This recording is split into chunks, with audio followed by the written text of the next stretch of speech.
Okay, so today we have Requiem by Killing Joke. It's been a minute since I've listened to Killing Joke, and again, they've been requested, and I thought about them. They've been in my dreams, everything. So I'm going to get into Requiem today. Of course, I think of the Mozart, song, I guess you would say, but composition. But obviously, I'm expecting something different here from Killing Joke. What I remember from them is their intensity. So let's get into this. I'm excited to hear them again. Let's go. All right.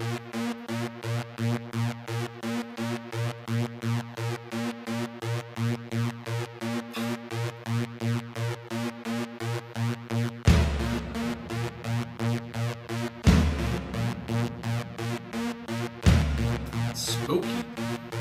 Man, what change video? The earth keeps on ticking.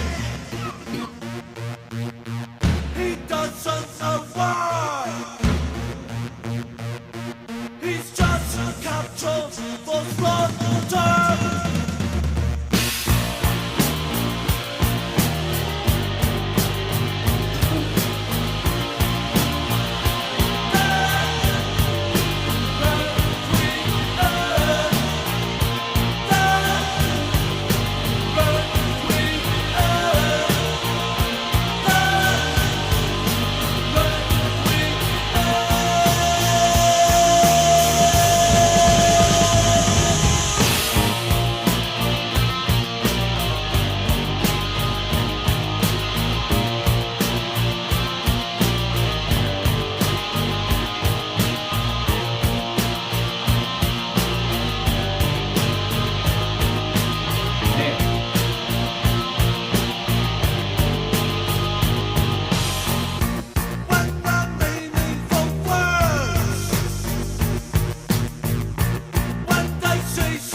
Well, my God. All right, Killing Joke, Requiem. I like that I said off the top. I remember this band being intense because yeah, they were still intense here. The friggin' holy moly! I mean, the start and obviously the synths in here, the synth bass was just, unmissable.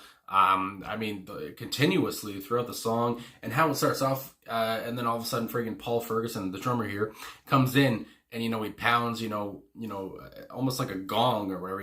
You don't know when he's coming back, And it's just, like I said, it was spooky. It was just, and again, this video will be coming out, I guess, after Halloween. But I feel like it's appropriate to react to this, around, Halloween time. And I guess Killing Joke, whatever. I guess you might think, you might think of Halloween vibes, I guess, when you see them or listen to some of their songs. But anyway, and I mean, obviously, and then Jazz Coleman comes in, guns a-blazing, as they say.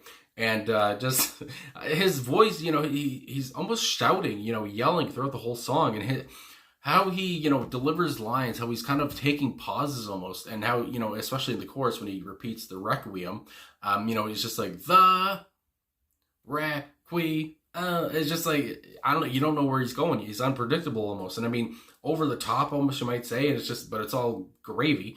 I really enjoyed that. And I mean, again, it's just, Jazz Coleman, and like I said, it's just like, it's a song, immediately it grabs you with, the start, the intro, and then, then you're just hooked, and it's just like, hook, line, and sinker, as they say. And actually, I want to see the person all again, because again, I have reacted to this band before, but I don't remember, everyone that was in it. I remember Jazz Coleman, I remember him, I remember lead vocalist, of course, but anyway, so Jazz Coleman was on lead vocals, of course, and synthesizer, and he did the lyrics, so obviously, Jazz is all over the track.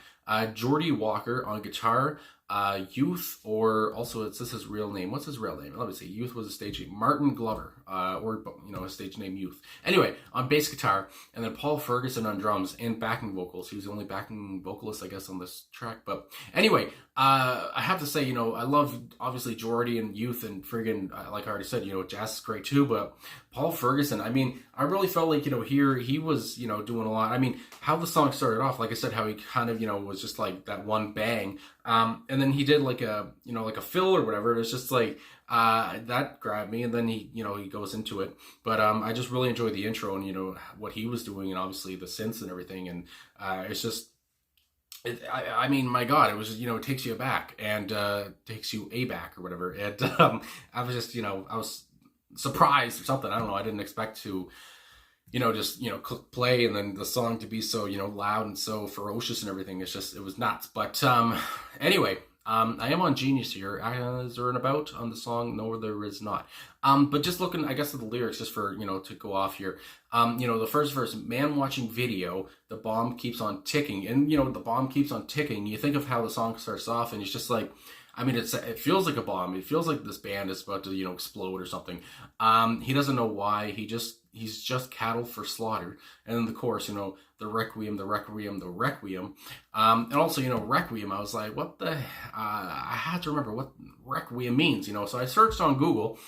So it says Requiem, especially in the Roman Catholic Church, a mass for the repose of the souls of the dead. So basically, an act or a remembrance thing, remembering a dead person, basically. Requiem, and again, I'm thinking of Mozart, and it's just like, this is not what Mozart was talking about, I don't think. And, again, a mass, a Christian ceremony at which people honor and pray for a dead person. So, just talking about requiems here and talking about, the Killing Joke, or just Killing Joke, it's just, you get such a, I can't say it. Apocalyptic, there it is. Apocalyptic kind of scene in your head, visuals from the song, from just from Jazz's shouting, the music behind him, and what he's saying. It's just like you get that kind of a feel, and it's just it's just like, oh God, things are ending or something. That's what it almost feels like, and how he talks about it again, how he talks about the bombs ticking. It's just what they did here was just nuts. And one more thing.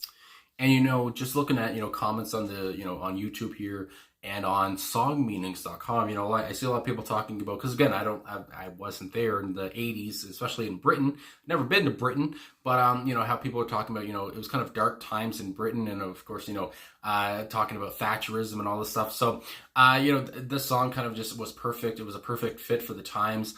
And you want to talk about a band that's like, you want to talk about dark times. Killing Joke is the perfect band to be the backdrop to that. It's just, I don't know, they're so it was a powerful song, and the band's just so powerful themselves. And when I was talking about earlier, I just went back when I, took a pause there for a second to cough. I was talking about, I love Paul, and, I love Jazz and everything, but I forgot, Youth, his bass guitar here is just unmissable too. Everybody's doing the work. this band was just, they were so tight, like I already said, Jazz, Jordy, Youth, and Paul. It's just like, you couldn't get much better. They were all just amazing. I don't want it to sound, like I'm trying, like it's fake or something, but yeah, they were all just so powerful. They were all so, just, unmissable. They're all great. It's just like, that just, like I said, the post-apocalyptic, I can't say it again, post-apocalyptic sound. And it just, you almost want to run through a wall or something. It's just like, they were just nuts. And, the lyrics here too are just kind of cryptic, when he's talking about, especially in the third verse, but in the second verse anyway, when he says, when the meaningful words, when they cease to function, when there's nothing to say, when will it start worrying you? So it's just like, when are you going to start to worry? Once the words are gone and there's nothing to say, it's just like, are you going to be worried then? And then, like I said, the third verse here, only a hint of religion. And again, talking about religion, talking about requiems, uncensors to its false depravity. The sound of breaking glass, this is a reflection. And again, it's just the lyrics here, great, penmanship from Jazz, just to even add more freaking kind of a bloody scene to all of this. And I mean, again, it's Killing Joke in a nutshell. And I mean, I didn't expect, again, it's like getting hit with a hammer. I mean, I've never been hit with a hammer. I don't want to be, but I imagine it's something like this. You just put on the headphones, click and play, and that intro just grabs you, and you're in for the long haul. And my lord, and this was the opening track on their debut album. I mean, I can't imagine, being back then when this came out. What was the year here? 1980, October 5th, 1980. It was released. So again, it was released in October. So there you go. But anyway, yeah, the opening track to their debut album is just like, imagine, I can't imagine getting that album, and then that's the first track you hear, and it's just like, Jesus, this is something. My God. But anyway, I mean, I can't praise them enough. This was great. Love the guitar riffs, love the bass. Like I said, the bass and the synths, everything was perfect. The synth bass line, like I said, and Paul didn't miss a beat either. And I mean, my God, I can see why Killing Joke is an influential band, and why people still love them, and why the song, people still think the song hits home and it's so relevant today. It's all gravy, like I said. So anyway, I guess that's all I gotta say. I fawned over them enough, I think. My goodness. Yeah, so anyway, they took my breath away. So thanks for watching. Thanks for liking, subscribing, commenting, all that stuff. Really appreciate all of the support. And I'll talk to you folks again soon. I always feel like I never know how to finish a video, but I really appreciate all the support. I really do.